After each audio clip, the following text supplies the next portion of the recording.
We just came back from our trip to Michigan, and on the way we stopped at in Toronto for a quick visit to family, and also because we wanted to do some things there.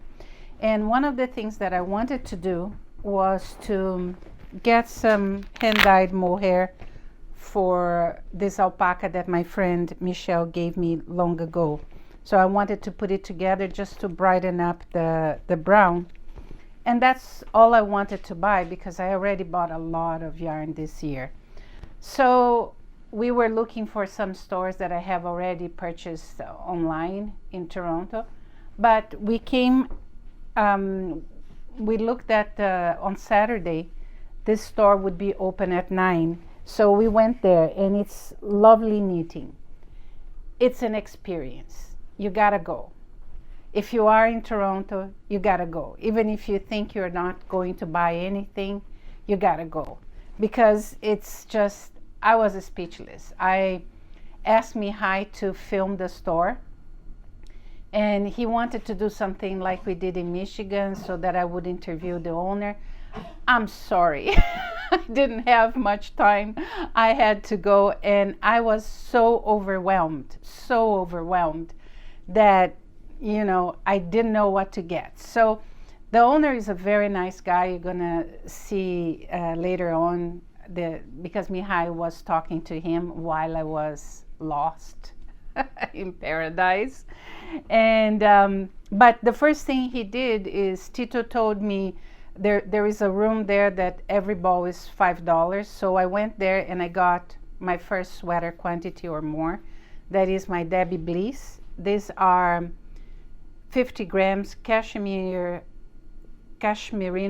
Aran. That is extra.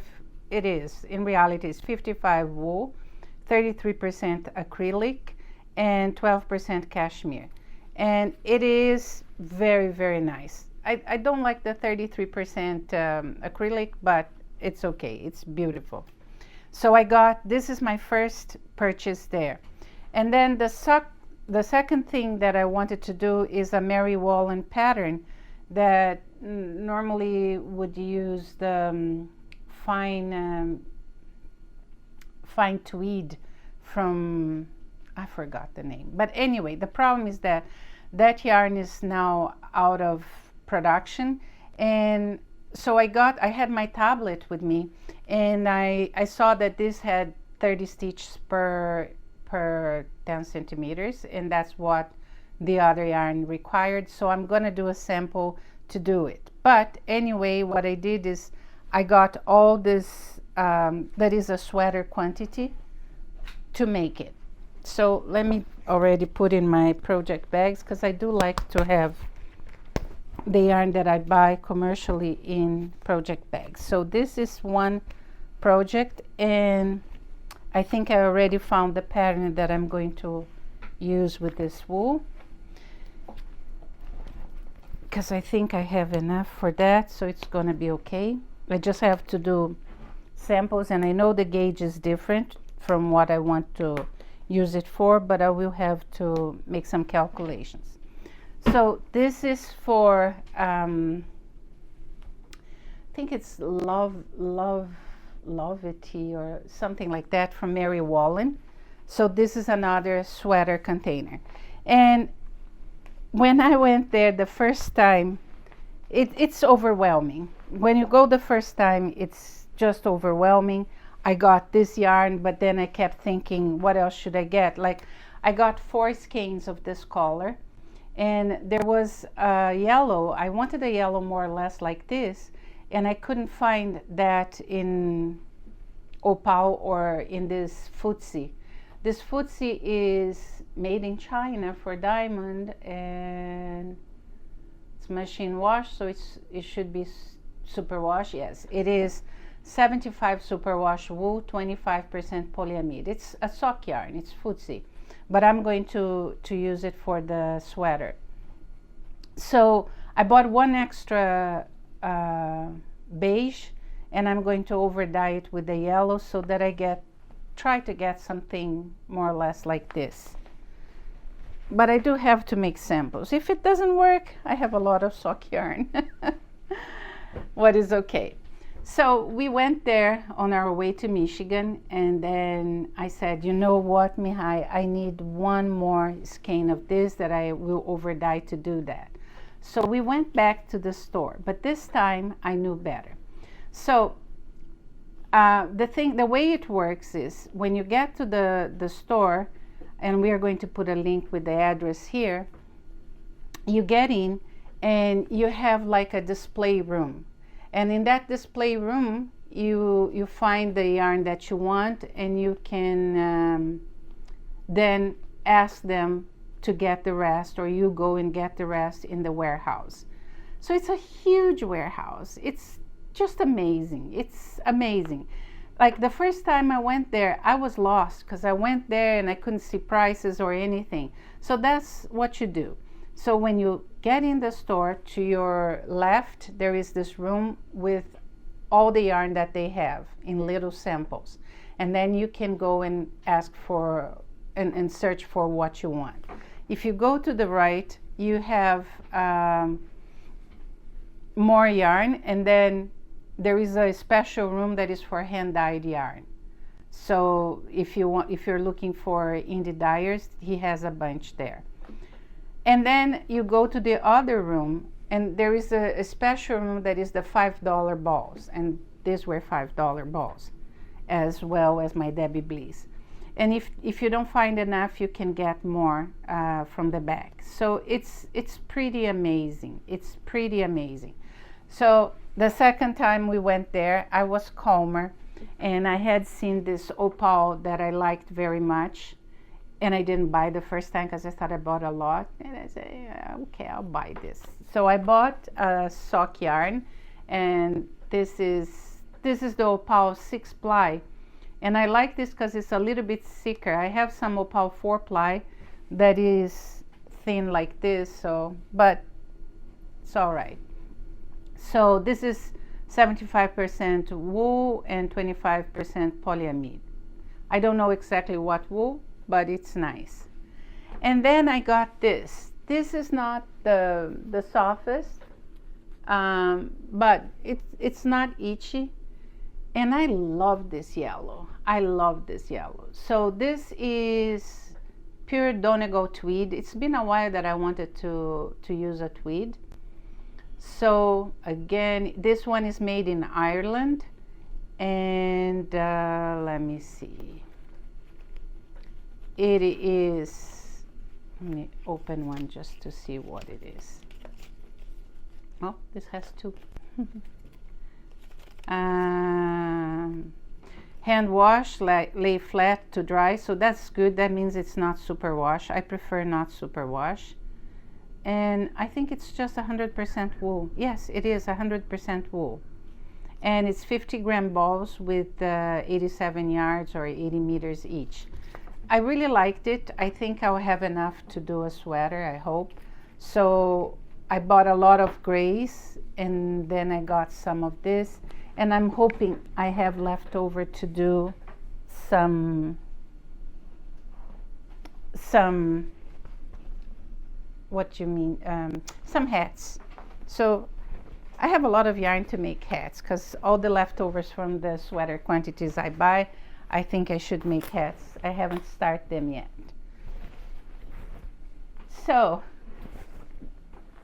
I bought 3 sweater quantities that I will probably have a lot of leftover that I plan to wear dries. And then, of course, I have a pattern of bicarbonate that I want to knit. It's a pair of socks with little bees, and I thought this was perfect. And it's Sandnes garn. It's a Norwegian yarn. So I got 2. I hope this will be enough. I think it will.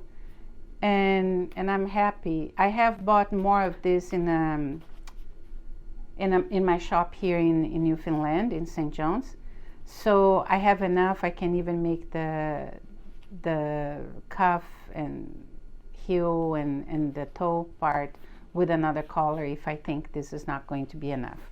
But I'm very happy with this.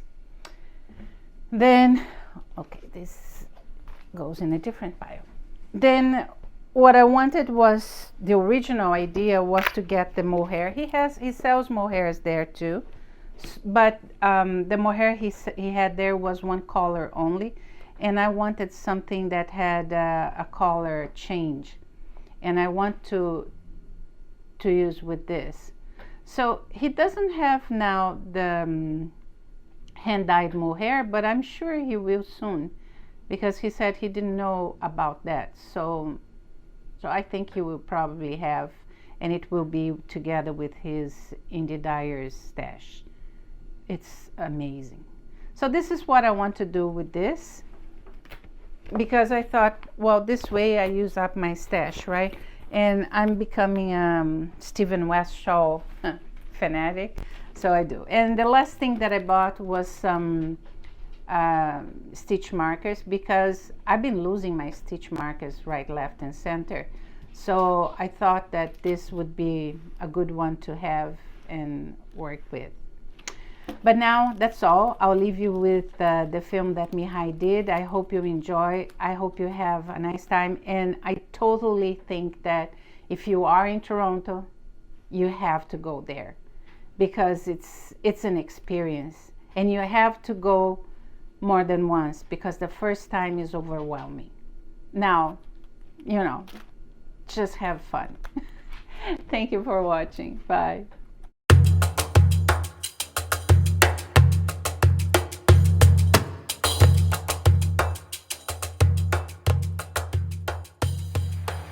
My name is Tito, T-I-T-O. That's my nickname. My real name is Amjad, A-M-J-A-D, and originally I'm from Pakistan. I came to Canada in 1979 March. It was very cold at that time. And I'm the owner of Diamond Yarn of Canada, and Lovely Knitting is a retail arm. Diamond Yarn was established in 1963 by immigrants from Poland, and since then we're in business continuous. I came into the picture first time in 1990. My background is in finance, and actually it was a finance background that we managed to survive the COVID and all the ups and downs. And we are very optimistic about the future. So we have over 500 type of different yarns. We import yarns from Germany, from Italy, from France, from UK, and we have our own diamond luxury brand, which is very successful. It's sourced out of Peru. We are the merino wool. We cater to every category, from very high end to very low end, and that's one of the reasons we survived. And we are also the distributor of the Knitter's Pride from India, and if the size exists, we'll have it in stock. So that's a guarantee, and our fulfillment rate is almost 100%. And we have brands like Mondial, Lana Gato, Lana Grossa, cotton yarn from Greece, and we have items from Pakistan like sock blockers, and Opal from Germany, the best sock yarn in the world. And we're continuously on the lookout for new products, because customers need new products every season. And one of the reasons we survive, we change with times, because we know if we don't change, somebody else will change us and we'll be out of business. We are one of the few companies that is never declared bankruptcy. We are in business since 1963. We have seen all ups and downs. At one time in 1990s, when nobody was knitting, Diamond Yarn was selling wallpaper. The only connection was also colorful, and so we always striving. The other important thing is we employ close to 15 Canadians. We provide employment to about 15 Canadians, and we're very proud of that as a small company. Employees are happy, and it's like a family business. Like we say we have no employees, we all family, and that's a secret for success. So we have a website, lovelyknitting.com. We really like people to come and visit. This is a destination shopping. We have so much variety that many yarn stores that our customers also just cannot carry, because as you can see in the video, the size, we have 15,000 square feet warehouse. We have trailers parked outside that's full of yarn. So it's very important, if you come, one thing guaranteed, once you come here, you will repeatedly come. Questions. When you are in the back, how do you know the prices? You can ask me because we are like not a normal retail setup, but all those items, most of them are here also. Okay, And the they have prices are marked, prices yes, there. yeah. Okay, and I'm too busy. Go ahead. You're doing a great job. She's in heaven here. You're in heaven. Yes. The reaction of the people that come to our store is wow, because they've never seen so much yarn in one place under one roof, and we call this a yarn heaven. This is you anywhere in North America, wherever you have to come here. I'm not trying to sell it. You have to come and see it. Our website says seeing is believing. So we believe we have one of the largest retail stores in North America, if not in the world. And like I said, seeing is believing. Come and visit us. We are like open 8 in the morning, and we even will open the store if you call us. If it's Sunday midnight, we'll open it for you. Now the cameraman has to chase Fátima, who brought him here actually, and I think they were not expecting what they've seen. Bye bye. See you soon.